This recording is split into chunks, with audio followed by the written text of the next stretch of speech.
Chers parents, tout au long de ce premier semestre, on a installé l'atelier d'écriture, qui n'est autre que le fruit de la bonne graine semée pendant l'atelier de lecture, car qui est constamment finit un jour ou l'autre plutôt par mordre à l'hameçon de l'écriture.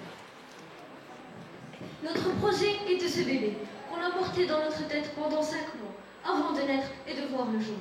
Étant comme un bébé, il est passé par des étapes, de la fécondation de l'idée, en passant par la nidation de la pensée, jusqu'à la délivrance. Aujourd'hui, il voit le jour, et nous sommes fiers de vous le présenter. Il se nomme RTA, autrement dit, Récit d'aventure. Oh, que je suis fatiguée! Où vais-je partir? Je suis perdue, complètement perdue. Quel chemin vais-je prendre? Je suis dans un labyrinthe. Et toi alors, viens avec nous. Qui êtes-vous? Que voulez-vous de moi? Je suis l'amour. Je suis celui qui fait battre les cœurs, qui les rapproche et qui leur donne de la force. Je suis le seul qui peut t'aider, te montrer le chemin du bonheur. Viens avec moi. Non! Si cela accompagne, tu risques de souffrir énormément. Il n'y a pas d'amour sincère. Il n'y a que moi qui suis vrai. Moi, la haine, je règne partout et je peux te protéger, car je suis dur et tout le monde me craint. Je suis l'espoir, le sourire qui illumine la vie. Écoute-moi bien, mon cher homme. Je suis le chemin qui s'ouvre pour toi, la lueur qui t'éclaire quand ton est noir et sombre. Donne-moi la main, je vais te guider vers la sortie. Non-croyant, ce n'est qu'un mirage. Suis-moi surtout, je suis le mensonge. J'ai un pouvoir magique qui me permet d'embellir ta vie. Je peux exaucer tous tes vœux. Malgré tous tes pouvoirs, mon cher, je peux t'anéantir. Comment oses-tu me menacer? Qui es-tu, toi? Es-tu conscient de mon pouvoir au moins? Qui suis-je? Je suis ton pire ennemi, ton cauchemar, sur la sincérité. Je peux t'effacer d'un seul geste, car tu es faux. Tu n'existes pas vraiment. Laisse cette personne tranquille, tu vas lui gâcher la vie. Écoute-moi bien, mon cher homme, il n'y a qu'un mot qui peut te sortir de ce gouffre. Tu as intérêt à bien m'écouter, mon cher. Moi, je suis la sagesse. Je suis le fruit d'un long raisonnement, et le seul conseil que je puis te donner est de réfléchir à plusieurs reprises avant de choisir ton camp. Tu es seul juge, car c'est ta vie que tu joues, ton bonheur. Je sais que le choix est difficile, mais j'ai confiance en toi, car tu es l'homme, ne l'oublie jamais. Tu es l'être le plus noble de l'univers. Mais pourquoi tu t'obstines et tu fuis? Et pourtant, je suis là uniquement pour toi. Mais la sottise, la solution à tout. Je suis le courage, la lâcheté est mon pire ennemi. Donne-moi la main pour combattre toutes ces forces maléfiques et nuisibles. Tu n'as qu'à faire du courage, car l'homme est avant tout un lâche, préoccupé de chercher des excuses à sa lâcheté. Suis-moi alors. Méchanceté, et j'assume. Ma dureté, je la confirme. Suis-moi, mon pauvre mortel. Et toi, l'homme, tu es bon de nature. La bonté est innée chez toi. Ouvre bien les yeux. Je suis là, devant toi. Laisse ton cœur te guider. Ah non, lâchez-moi! Vous paraissez beau et attirant, mais vous détruisez ceux qui vous aiment, car vous êtes dangereux. Je dois vous fuir, adieu. Vous êtes mes amis, et je vous fais confiance. Voulez-vous me guider, m'éclairer le chemin? Bien sûr, rassure-toi, tu es entre de bonnes mains. Allons, mes amis, prenons-lui la main et montrons-lui la route à suivre.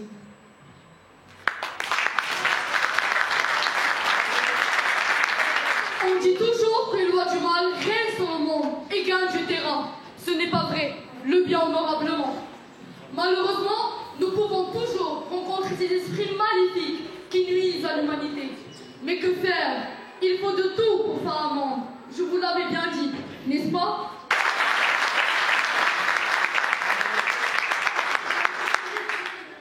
Deux forces majeures gouvernent le monde. Deux valeurs conduisent vers le sommet de la gloire.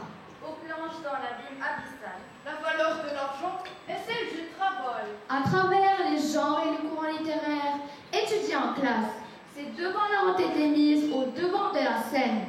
À titre d'exemple, la fable de la cigale et la fourmi, le conte oriental d'Ali Baba et les 40 voleurs, la nouvelle réaliste Auchan et la parure, et la liste est bien longue. Depuis la nuit des temps, depuis Adam et Ève, l'homme cherche à valoriser son travail par le temps. avaient tout.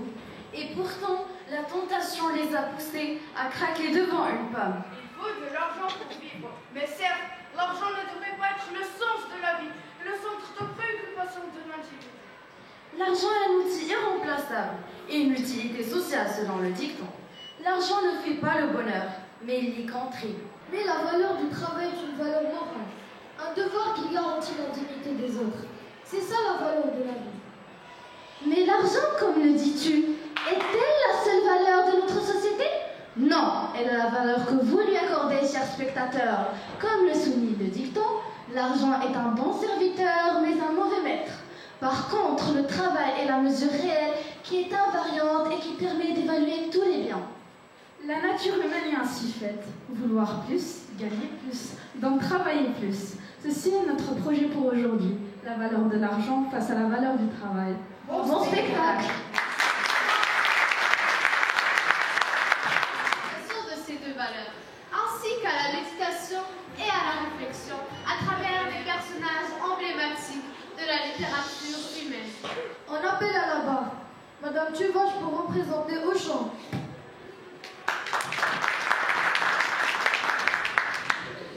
Madame Mathilde Loisel pour représenter la parure. Ali Baba pour représenter le conte oriental. Les cerises sur le gâteau, la cigale et la fourmi pour représenter Jean de La Fontaine. La cigale, la fourmi, la cigale. Madame Tuvache, reconnaissez-vous avoir refusé de faire adopter votre fils par une famille riche et d'avoir fait ainsi obstruction à l'unique opportunité de lui assurer un avenir meilleur? En le vendant Non, en le faisant adopter. et renoncer à lui à tout jamais? Et que faites-vous de l'instinct maternel? Oui, la mère, c'est l'abnégation totale. Ainsi, vous alliez le sauver de la pauvreté. J'aurais voulu qu'il travaille et qu'il récolte le fruit de son travail. C'est la garantie d'une vie décente. La valeur du travail n'a d'égal que la dignité. Oui, mais il y a aussi des gens sots qui ne reconnaissent pas la valeur de l'argent. Ne dit-on pas qu'il n'est pas de son métier? Et vous, Madame Mathilde Loisel, votre soif de paraître et cette jalousie noire que vous avez nourrie jour et nuit à l'égard de votre ami, n'était-ce pas à cause de l'argent? Oui, oui, je l'avoue. Malheureusement, je m'en suis rendu compte un peu trop tard. Mais entre vous et moi, je garde quand même la fierté d'avoir travaillé avec acharnement pour rembourser la parure égale. Donc, vous auriez pu éviter tout cela si dès le début, vous avez songé à travailler et vous offrir tout ce dont vous avez besoin. Que voulez-vous que je vous dise? Je suis une de ces charmantes et jolies filles, nées comme par erreur du destin, dans une famille d'employés. Puis-je avoir la parole à votre honneur? Qui êtes-vous? Et puis, c'est quoi tous ces sacs dans vos mains? Je suis Ali Baba et je vous prie de m'écouter, mais d'abord avec les 40 voleurs de souligner que moi, particulièrement, je reconnais, confirme, certifie et souligne que l'unique valeur est celle du travail. Moi, par exemple, je travaillais rudement comme bûcheron. Ce que je gagnais était peu. Certes, cela me suffisait. Si cela vous suffisait comme vous le prétendez, pourquoi alors vous vous êtes introduit dans la grotte des 40 voleurs par effraction? Non, pas par effraction. J'ai prononcé la formule magique. Sésame, ouvre-toi. Et vous avez volé. Certes, j'ai volé, mais j'ai volé les voleurs. Donc, vous avez succombé à la tentation de l'argent et vous avez oublié la valeur du travail. Enfin donc, et vous, Madame la cigale? Ah non, ce sont des histoires qui ne vous concernent pas. C'est entre la fourmi, ma voisine, et moi. Vous, par contre, monsieur le narrateur, je vous permets de raconter mon histoire qui met l'accent sur la valeur de l'argent. Bon, d'accord. Bonjour, messieurs, dames. La cigale et la fourmi. La cigale. La cigale, que voici. Elle est un petit peu dure d'oreille, notre cigale. Cigale.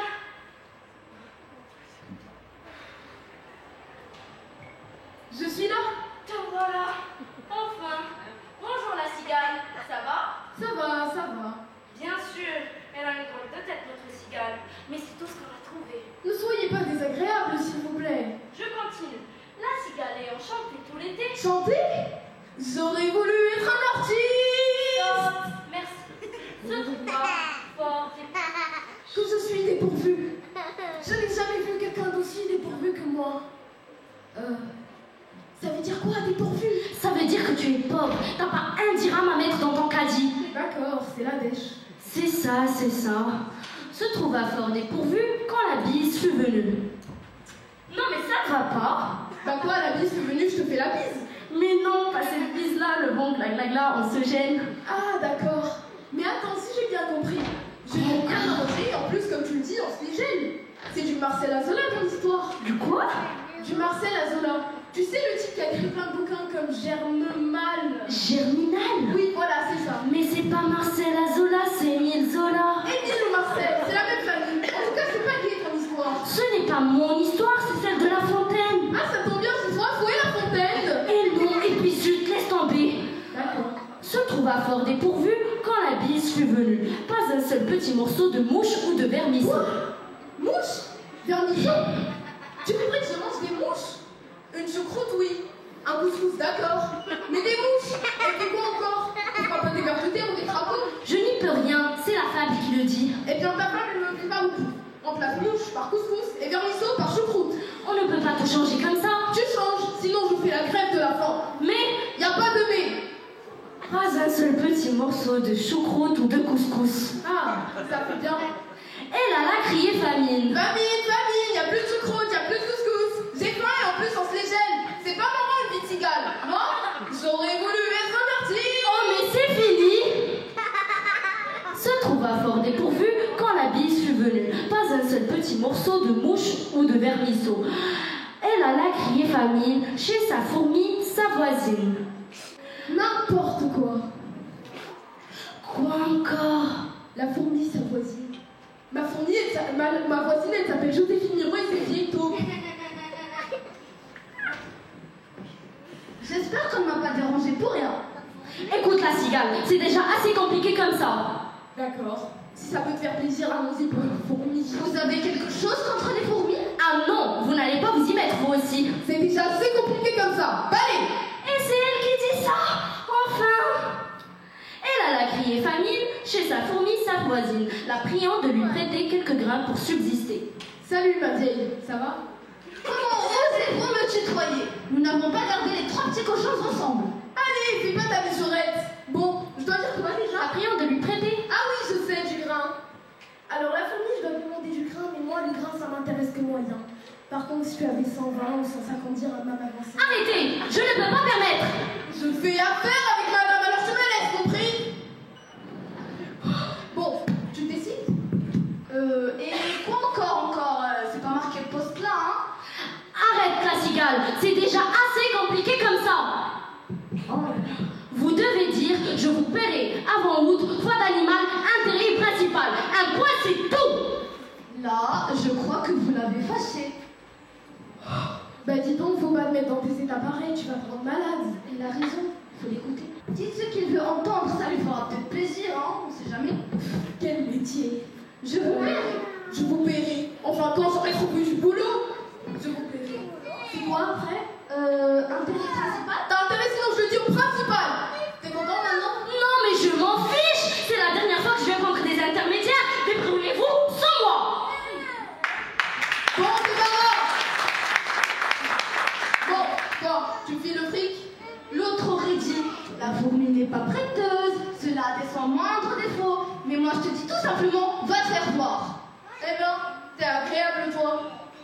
Qu'est-ce que tu faisais pendant que moi je faisais la lessive, le ménage, la vaisselle, le repassage, la cuisine, aller chercher les gosses à l'école, et tout? Qu'est-ce que tu faisais toi? Eh bien, je me levais vers 9h, 9h30. L'après-midi, j'allais faire les courses, mais pas à Marchène, à Carrefour. Le soir, on faisait la loupe avec des copines, et toute la nuit, on chantait. J'aurais voulu être un artiste! Ah, les fiestas qu'on a pu faire. Vous chantez, j'en suis foraise, et bien, dansez lentement. Et pour danser, allez en boîte de choucroute, tout naturellement. J'ai pas que ça à faire moi, j'ai un petit bœuf mirotant qui mijote. Salut! Non, la fourmi, attends! Non! Comme vous voyez, chers camarades, à travers tout écrit des valeurs. Il suffit d'avoir le bon sens, la sagesse et la finesse de les relever et d'en faire votre devise. Les mots ont des valeurs, les étiquettes divisent et les valeurs rassemblent. Les valeurs du verbe être sont supérieures aux valeurs du verbe avoir. Merci pour votre attention. Je ne sais pas ce qui m'arrive. Pour la première fois de ma vie, je n'ai pas d'imagination. Impossible d'écrire une histoire, le blocage complet. Cela peut arriver à tout le monde d'avoir des trous, vous savez. Ah oui, c'est rageant. Mais je vous jure que si je trouve quelqu'un pour me donner une idée d'une belle histoire, cette personne sera récompensée par une forte somme. Bonjour, pourrais-je vous faire chanter, s'il vous plaît? C'est moi-même. Je viens pour l'annonce qui est apparue hier pour le journal. Ah, oui, bien sûr, asseyez-vous, nous vous écoutons. Eh bien, je vous raconte mon histoire. Je m'appelle le Petit Chapeau en Rouge. Quel drôle de nom. Pourquoi ce surnom? Car je porte toujours une cape rouge que m'a confectionnée ma mère. Venons-en au fait. Eh bien, tous les samedis, je vais amener à ma grand-mère une galette et un petit pot de beurre. Ma mamie habite dans la forêt. Et pour ne pas me faire manger par le loup, je prends toujours le même chemin. Mais un jour, je n'ai pas été petite fille obéissante et je suis passée par un autre trajet. Les petites filles désobéissantes, déjà, je n'aime pas trop. Là, j'ai rencontré un loup qui m'a aidé à ramasser des fleurs pour ma mamie. Mais ce dernier-là m'a posé beaucoup de questions. Bref, arrivé chez ma mamie, j'ai trouvé celle-ci très changée. Elle avait des grandes oreilles, des grands dents, des grandes mains. Bon, au fait de compte, chez votre grand-mère, tout était grand. Exact. Je ne comprends pas un traître mot de son histoire. Vous saisissez quelque chose, vous? Je vous passe les détails. Un chasseur... Invraisemblable. C'est une histoire complètement invraisemblable. Raccompagnez-la, mademoiselle. Je commence à avoir mal à la tête. Laissez-nous s'il vous plaît votre numéro de téléphone, nous vous contacterons. Avez-vous bien formulé l'annonce ou je vais recevoir d'autres âneries pareilles? Je vous assure, monsieur, que j'ai bien stipulé votre demande, mais ce n'est que la première histoire. Bonjour, pourrais-je voir monsieur Charles Perrault? C'est moi-même. Si c'est pour votre histoire, nous vous écoutons. Mais brièvement, s'il vous plaît, car tout à l'heure, quelqu'un m'a fait perdre 10 minutes pour du n'importe quoi. Je suis le petit poussé. Mes parents sont très pauvres, malheureusement. Ils n'ont pas de quoi nourrir mes frères et moi. Donc, mon père fut obligé de nous emmener tous à la forêt pour nous abandonner. Mais malheureusement, là, peu au soir, j'avais entendu une discussion avec mes parents. Et comment vous en êtes là? Attendez, vous allez comprendre en écoutant la suite de mon histoire. Alors, j'ai ramassé des cailloux et je les faisais tomber derrière. Donc, en prenant le chemin inverse, mes frères et moi avons pu dormir dans notre lit le soir même. Très intéressant. Mais où est l'intrigue dans tout ça? J'y arrive. Le lendemain, mon père nous ramena dans la forêt. Mais cette fois-ci, je laissais sur mon passage des miettes de pain.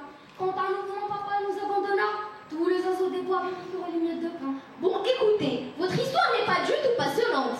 Des cailloux, des miettes de pain. Laissez-nous s'il vous plaît votre numéro de téléphone, nous vous contacterons. Écoutez-moi, cher ami, je crois que vous m'avez mal compris. Vous ne savez pas exactement ce que je désire. Mais si, monsieur, j'ai précisé dans l'annonce ce que vous désirez. Auteur à la recherche d'histoires fabuleuses pour en faire l'objet d'un excellent livre.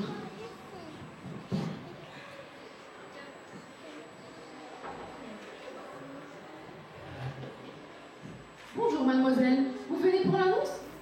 On recevra tout de suite. Bonjour, mademoiselle. Je vous en prie, nous vous écoutons. Alors, monsieur Perrault, mon histoire commence ainsi. Je m'appelle la Belle au bois dormant. Son nom, déjà, ne veut rien dire. Alors, je suis une très belle jolie fille, mais très maladroite. Déjà, ça ne commence pas très fort. Alors, je vivais avec mes parents, mais un jour, je les ai malheureusement désobéis. Je me suis montée d'un an d'un tour, et là, je me suis piquée avec un fuseau. Et après, je me suis endormie pour 100 ans. Écoutez-moi, mademoiselle, je crois que les lecteurs vont s'endormir aussi vite à leur tour. Au revoir, mademoiselle.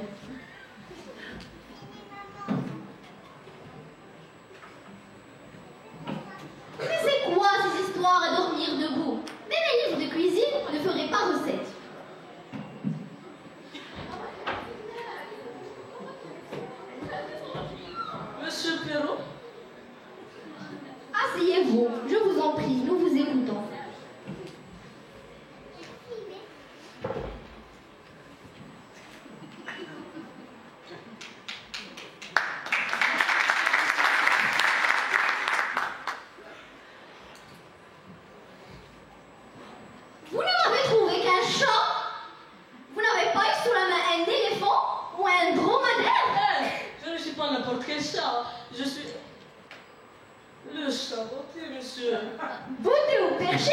Ce n'est pas demain la veille qu'un chat sera le héros d'une de mes aventures.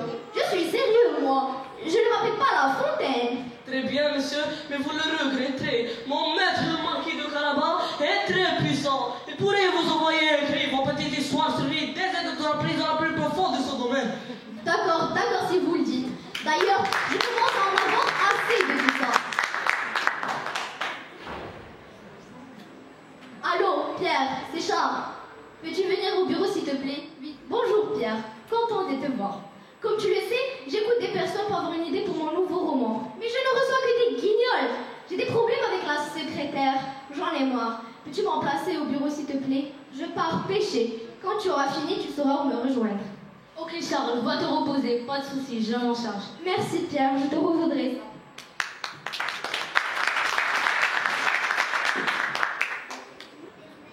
Bonjour, mademoiselle. Asseyez-vous. Je m'appelle Cendrillon. Et pourquoi pas Courbillon ou Roupillon? Ça commence bien. Avant toute chose, mademoiselle, avez-vous lu correctement l'annonce? Oui, monsieur. C'est une histoire originale pour parution d'un roman. Forte récompense, pas sérieux s'abstenir. Oui, en effet, un écossais. Donc, à la maison, ma belle-mère et ses deux filles me traitent comme un vieux souillant. Je m'habille en loques et je dors dans le grenier. Et vous mangez des épluchures de pommes de terre. Je sais, mais la misère ne fait plus recette. Un soir, ma marraine change ma citrouille en carrosse, me rend très belle et je pars au bal du roi. Là, son fils, le prince, tombe fou amoureux de moi. Comme par hasard. Ces histoires, on connaît. Mais malheureusement, je devais rentrer avant minuit. Sous le charme du jeune homme, j'en ai oublié l'heure. Alors, tout redevint comme avant aux 12 coups de minuit. Mon carrosse se changea en citrouille et ma belle robe en pyjama. Et dans mon pressement, j'ai perdu une chaussure. Mais à qui va-t-elle faire croire ça? Reprenez, mademoiselle, la dernière phrase de l'article dans le journal. Forte récompense. Plus loin? Pas sérieux s'abstenir. Au revoir, mademoiselle.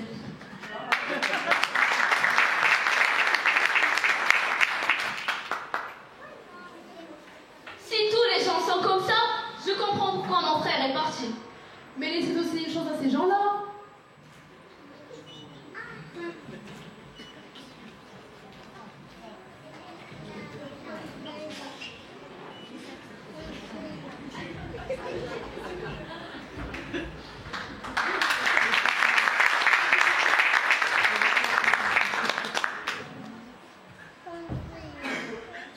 Mais que font-ils tous ici?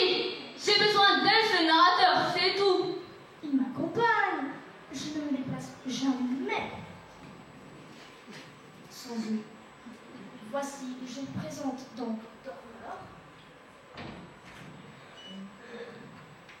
Bonjour, monsieur. Je ne vous enverrai pas longtemps, car je vais vite partir me recoucher. Il y a aussi Grincheux. Vous pouvez savoir qu'on est là? Il y a Chou. Excusez-moi, monsieur. C'est souvent remet. Il y a Prof. Il paraît que vous êtes auteur. J'aimerais bien lire un de vos livres. Timide. Bonjour, monsieur. Je suis timide. Joyeux. Bonjour monsieur, si on peut réaliser un de vos souhaits, n'hésitez pas à le demander. Et enfin, on a Simplet. On va écrire un livre pour vous, monsieur, si j'ai bien compris. Maintenant, j'aimerais vous raconter ma propre histoire. Je vis avec ma belle-mère, qui est une femme très méchante. C'est une photocopie de l'histoire de Cendrillon. Elle est très jalouse. Elle m'a fait manger une pomme empoisonnée. Mais à qui va-t-elle faire croire ça? Mais mon prince charmant viendra bientôt me délivrer du mauvais sort. Un prince charmant numéro 2 en piste? Il faut croire qu'en deux faits. C'est bien, mademoiselle. Mais d'histoires avec des princes, j'en ai des tonnes. Au revoir, monsieur Perrin. Et bonne chance. Je suis fatiguée et dégoûtée de tout ce que j'entends. Je reçois encore une personne, mais après c'est fini. Je pars rejoindre mon frère à la pêche. Bonjour, monsieur. Je suis Peter Pan et je viens vous raconter mes souvenirs. Nous vous écoutons. Eh bien, quand j'étais petit garçon, je rêvais d'un autre monde, sur une île, la bonne fée Clochette, j'ai pu me rendre dans ce merveilleux pays en volant, car il est dans les hautes sphères. Et Blan, une troisième fée. Ce sont des confessions vraiment ridicules. J'ai malheureusement rencontré le capitaine Crochet, qui désirait me faire dévorer par son fameux crocodile. Bon, merci Peter Pan, on vous rappellera. Dommage, vous ratez un superbe roman.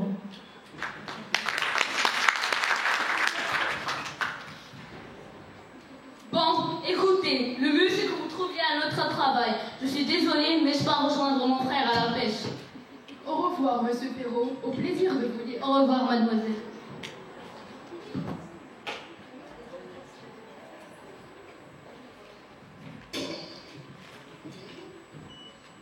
Alors, Pierre, mission accomplie, j'espère, n'est-ce pas? Navré de décevoir Charles, mais armons-nous de patience et attendant des jours meilleurs, que c'est ce que l'avenir nous réserve. Moi. Monsieur Perrault, toutes ces histoires sont fabuleuses. Écrivez-les pour nous, s'il vous plaît. J'ai toujours rêvé d'être une princesse. En lisant La Belle au bois dormant, j'aurais l'impression d'en être une. Oui, monsieur Perrault, j'ai toujours eu le sommeil très difficile. Si vous écrivez ces histoires, Peter Pan m'aiderait à rejoindre le pays des anges plus rapidement. Oui, grâce à l'histoire du petit chaperon rouge, aucun enfant ne penserait à désobéir à ses parents. Bien au contraire, l'intelligence du poussé, la sagesse de Blanche-Neige, l'innocence de Cendrillon et l'esprit de Gillette du Chaboté seraient bien de bonnes leçons pour nous. Alors, Pierre, soit que les désirs de ces bons petits diables sont désordres, alors appelons-les. Petit chaperon rouge, je suis là. Chaboté, Cendrillon, Petit Poussé, Blanche-Neige, Belle au bois dormant, Peter Pan.